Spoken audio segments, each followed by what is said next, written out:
Grabe. Laki ng ubas, oh. Mga prutas dito. Dito kami sa palengke. Market. Monday market dito sa Belthoven. Ayan si Rika, oh. Grabe, ito bibili ako nito, oh. Grabe, ang laki. Ang laki, oh. Sobrang laki, oh. Kanya, ang laki, oh. Sobrang laki.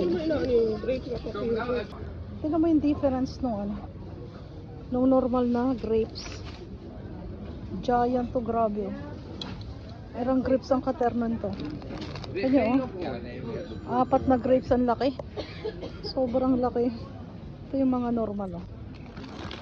Tignan mo yung normal. Yan ang grapes niya. Ayan yung normal, oh. Ayan, oh. Ayan, oh. Giant, grabe talaga ang laki niya. Super laki. Ano mo na yung grapes? Bibili si Rika ng grapes kasi napaka-giant yung grapes. Bibili niya ako ng giant grapes. O, diba? Orange, lemon, lemon. Ayan, ganda ng strawberry.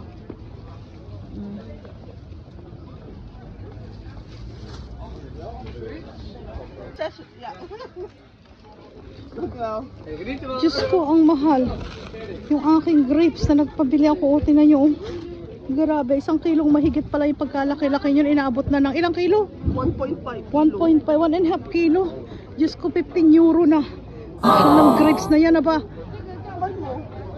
Ay, naku, ayoko na. Hindi ko na siya gusto. Oh,